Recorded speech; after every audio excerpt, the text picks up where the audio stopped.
The air hung heavy and wet. It clung to Grayson, the ghost Hale, like a shroud. He pushed through the dense foliage, thorns tearing at his clothes.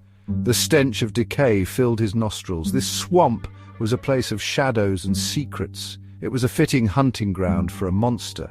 Beside me, Vera. The Huntress Duval moved with a panther's grace. Her hand rested on the worn leather of her holster. Her eyes, sharp and alert, scanned the darkness. We were deep in the heart of the swamp now. There was no turning back.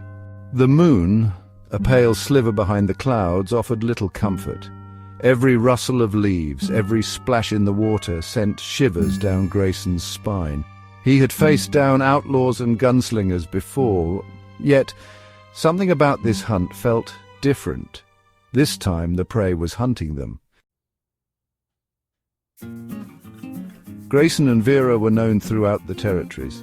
They were the best bounty hunters money could buy. Their reputation preceded them. They were feared and respected in equal measure.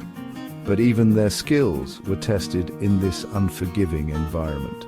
We had been tracking our quarry for days. Robert McGross, the Swamp Reaper.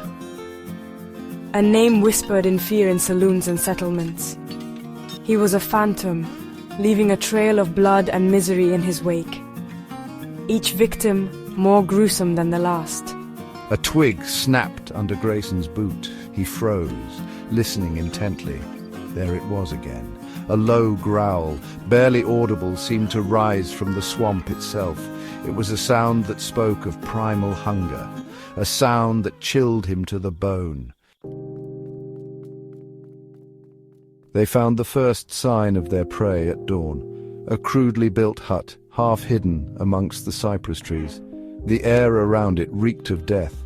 The door creaked open, revealing a scene of unimaginable horror. Inside, the walls were splattered with blood. A single lantern cast long, dancing shadows. The floor was littered with bones. Human bones. I swallowed hard, my stomach churning. Even I, hardened by years of hunting, had never witnessed such carnage. Grayson knelt down, examining a piece of torn fabric. It was from a woman's dress. His blood ran cold. This was more than just a killer. This was a predator, and they were walking right into its lair. The confrontation, when it came, was swift and brutal. McGross emerged from the shadows, a hulking figure wielding a rusty axe. His eyes, wild and bloodshot, burned with a terrifying intensity. He moved with surprising speed, his weapon whistling through the air. I drew my revolver, firing off 2 shots, but the bullets seemed to have no effect on the beast of a man. McGross roared in defiance, charging forward with a terrifying fury. Vera, caught off guard, barely had time to raise her rifle before he was upon her. The axe fell, once, twice. The swamp was silent, save for the drip, drip, drip of blood into the murky water. The hunt was over. The Swamp Reaper had claimed 2 more victims, and the swamp, ever hungry, embraced them in its deadly embrace.